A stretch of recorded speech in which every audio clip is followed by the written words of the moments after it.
Welcome back to the channel, my fellow pirates and adventurers. Happy Valentine's Day. And it is a time where couples get to express their love to each other through gifts and small little dates throughout the day. A very hated or a very loved holiday of the year.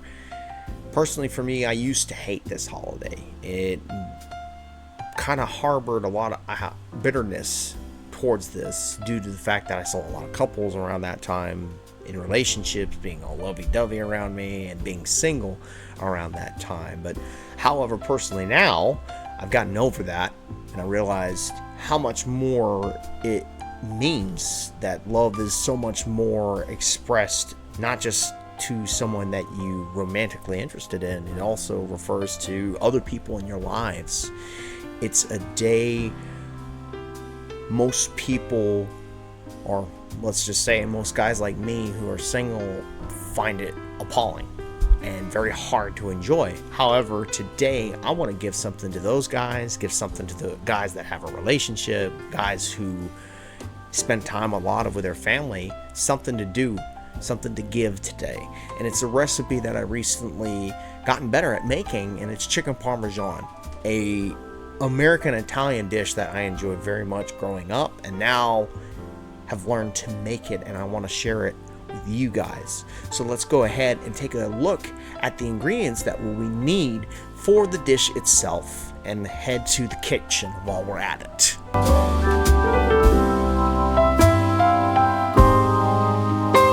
Here is the ingredients we will need for the recipe. We'll need chicken breasts, Parmesan cheese, sliced provolone, flour, eggs, Italian panko breadcrumbs, salt, olive oil, coconut oil, garlic powder, minced garlic, oregano, sugar, balsamic vinegar, 2 cans of crushed San Marzano tomatoes, and 1 can of whole San Marzano tomatoes.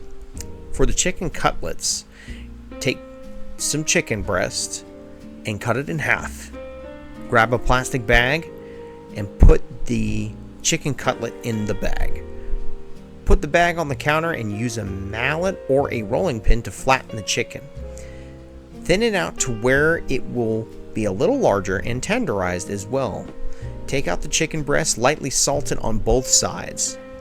After that, take some panko breadcrumbs in a separate bowl. Take some flour and put it into another separate bowl, and crack some eggs into another bowl and whisk the eggs.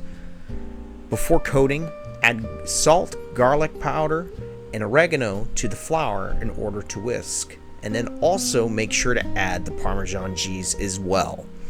Coat the chicken in the egg first, then the flour mixture, again in the egg, and finally into the panko breadcrumbs. Do the amount of breast that you need for everyone that is eating. Then turn on the stovetop to medium-high, put a pan on top, and oil into the pan. I will be using coconut oil for the chicken. Once heated up to the right temperature, put a coated breast into the pan to cook. It will take about 15 to 20 minutes to cook until golden. Once every breast is cooked, keep it in a warm place while working on the sauce.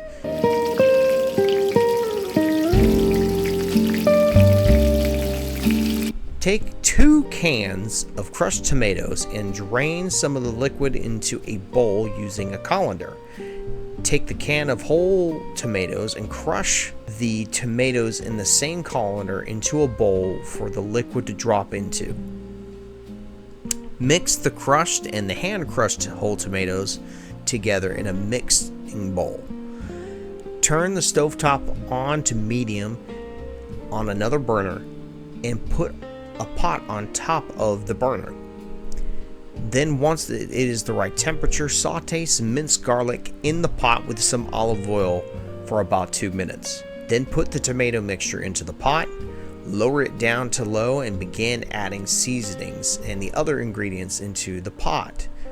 Add the 2 teaspoons of salt, 1 teaspoon of oregano, 2 teaspoons of sugar, 1 tablespoon of balsamic vinaigrette, and lastly tablespoon of olive oil. After mixing, add the tomato juice and let it reduce for about 30 minutes.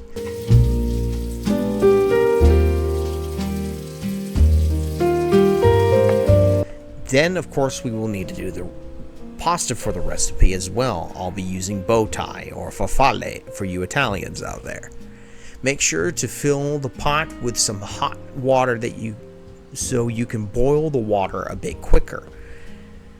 Set the stove on high and get the water boiling. Add olive oil and salt. Once it gets to the boiling point, add the pasta to the boiling water. Then it should take about 8 to 12 minutes to finish the pasta. Once ready, use a strainer to separate the water and the pasta from each other. Then put the pasta back into the pot for assembly. For assembly, set your oven for about 400 and set a timer for about 5 minutes. However, melting the cheese should only take about 2 to 3 minutes. Grab a metal tray for the chicken cutlets, then line some sauce on top of each cutlet. Afterwards, put a slice of provolone on each cutlet. Then put the tray of chicken cutlets into the oven to melt on top of the chicken cutlets. Once the cheese is melted, it is ready for assembly. Lay a layer of pasta onto a plate, then add sauce on top of the pasta. Add the chicken cutlet on top of the pasta, and there is your finished chicken parmesan to be served to a certain someone in your life, or in my case, really hungry family members. Well, here's the section where I kind of discuss my thoughts on the dish itself. Normally we would also have an interview, but due to the current circumstances, I'm not able to. But I will let you know I did not share this alone. My family was here enjoying the dishes just as much as I am. Man, I do. And I told my mom, I look forward to the day making this for a +1. I really do. And it's a very easy dish to make. But it's like a very time sensitive dish, so you got to pay attention to everything. Pay attention to the way it's cooked, pay attention to the way you have to reduce the sauce and all that. Anyway, so first question, is this a dish for somebody you would want to make for somebody else? Yes, definitely, especially if you are wanting something to where, okay, you don't have to go out on a really expensive restaurant, and especially if your date likes Italian food, that helps out a lot. Another thing, like I said, it takes time. It took me about everything together, about like close to starting around 2:30. Little over 2 hours to get everything pulled together. So you're gonna want to start it like 2 hours ahead before the date starts, if you decide to just have it at your house or apartment, or have it at her place and cook it there. You're gonna have to take some time and cook everything. And I know not a lot of us guys have that time, especially if they're living out by themselves and they've got a job to go to. But on a day like this, you genuinely want to make sure, hey, you put time and effort into this. That is my only caveat with that. But it also shows like, hey, you put time and effort into it, and a girl's going to appreciate you doing that. I'd imagine. I hope. I don't know. I've never had a girlfriend, so yeah. That sounded a little sad, sorry. Anyway, question number 2. Is this a really good family meal? I literally just fed my grandma, my mom, my dad, my 2 brothers, and myself, and it went without a hitch. Didn't take, like I said, it takes about 2.5 hours. And it just did wonderful. It filled everybody up. Got to have an extra fillet because my mom halved it with my grandma, and so that's always good. But also just having that opportunity to just sit down at the table and enjoy good food is a good thing for me, and for everyone else, I'd say, as well. And yeah, genuinely, if you are a married person and want to make that, take your time with it. expect to get it perfect at first, because let me be clear when I say this. It took me a little bit to get good at that. So take your time with it.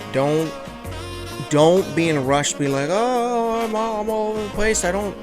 Oh, my husband's gonna be home soon, or the wife's gonna be home soon, and I've got nothing to cook. And you're gonna have to take your time with it. Now, I kind of want to do, after this question, I want to talk about the pros and cons of it.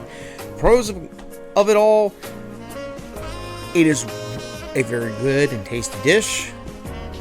It makes you full, and it's something that most people enjoy. Now, the cons of it: it's time sensitive. It takes too much time out of your day to get it done. Another con I'd say is you have to make sure you are having your eye on just about everything. The pasta itself, though, I will say it's going to be easy to cook. Nobody should not know how to cook pasta. It's super easy. But the chicken and this stuff, it can be a little difficult, especially with the double coating. The double coating itself can sometimes look done, but the middle of the chicken's like still pink. And so what I like to do is, rather than keep it on like high, I like to keep it in between medium high, in that range, to close to high. So between 6 and 7. I hate saying that, but between there, if you prefer numbers rather than like high, medium, low, medium, low, I kind of keep it around that range and just kind of go back and forth between those two numbers, and it's kind of slowly, kind of back and forth a little bit, and it does wonders for the chicken. And cooked it in coconut oil, which did pretty good. However, like I'm saying, it is not only, like, you can easily burn this very easily. And when you get in the oven or have the sauce and the cheese, you're gonna want to make sure you're paying attention to it. I put a 5-minute timer in there. What I like to do is make sure to take about 2 or 3 minutes of that timer and then stop it at a certain time and make sure I'm checking it maybe after 1.5 minutes. Check it, see if it's melted. Nope, not yet. Then another 1.5 minutes. Let's say about 3 minutes altogether. Look in there. Hey, now it's melted, it's ready. Go ahead, get your oven mitts or pot holders or whatever you have to get that tray out. Put it on top of a towel to cool off a little bit. And the cheese is perfectly melted. And another thing that's really neat about the oven is it makes sure if you still got some parts in the chicken that aren't quite cooked and you don't know and you're not cutting it in, that about 2 or 3 minutes should help cook everything pretty quickly. Another con that I would say is mostly just due to how much chicken is. That's really the only other con I can think of, because it's like chicken's expensive. It's not easy to do, but with, I guess we'll add another pro real quick. It's the fact that you can actually make a lot with 3 breasts, because I literally cut them in half and I had 4 left. So imagine this. You decide you're gonna take those 4 and then just make more of that, and that's 8 people fed. So if we combine together all of that, those 7 breasts, and then cut them all in half, let's say, I think it's about 7, so you have like 14 fillets that you can make pretty easily. It's going to take some time, of course, because like the double coating it, that's another thing. Double coating it is a messy thing. It's messy business. If you didn't see it in some of the clips there, my fingers were coated. It is a messy dish. You have to be careful, genuinely, when you're on your countertop, because it's like, hey, it's still raw egg. It's still like everything kind of crumbling up onto your fingertips. I would suggest maybe wearing some gloves or something, maybe some powderless gloves, so you don't end up getting some of that powder into like the flour and stuff, and so you don't end up accidentally poisoning somebody, because that stuff is powder. You know, powder gloves are actually technically very toxic and harmful to you. So, but yeah, genuinely, just be ready for a mess. And yeah, it's something else. Overall, do I like the dish? Yeah. I've grown up eating it for a very, very long time. It looks like a simple dish, and in a lot of ways it is, in a lot of ways it isn't. And one way that it isn't is just the process of getting there, how long it takes, and then when you assemble everything, once everything's cooked, it's the simplest thing you can do. Literally pasta, sauce. If you want, you can add a little Parmesan before putting the filet on, or the cutlet, we'll call it. Put it on top. Cheese melted already. The sauce is already under the cheese, and it does wonders. It does wonders. I'm telling you, this is something that you are going to want to give to a possible sweetheart of yours, family members, and for yourself if you're just wanting to have some time to enjoy yourself. Man, I mean, I'm not saying you gotta have a day where you're by yourself a lot, but this is the kind of day you're gonna be like, okay, I need something to distract me. I need to go find something to do. So that being said, it's like, this is for anybody, whether you're in a relationship, whether you're married and you have a family, or you're just stuck at your apartment with nobody to talk to, everybody, one of your friends is busy, and just have fun with, and don't think it's, you know, too much of your time. I probably should have mentioned I'm still rather full from eating those 2 fillets, man. Woo! And man, it was fun. I'm glad to be doing another cooking video. I can't wait to get this out. Thank you guys so much for watching. I hope you enjoy the recipe for yourselves. Tell me how you did in the comments down below after, I mean, if you make it tomorrow, let me know. Let me know in the comments down below. And if you want to be a part of the Bernhardt Pirate Brigade, make sure to leave a like on the video and subscribe to the channel for more uploads. And make sure to ring that bell, most importantly, to be notified. This is the Captain signing off. I bid you adieu. I'm out. Peace.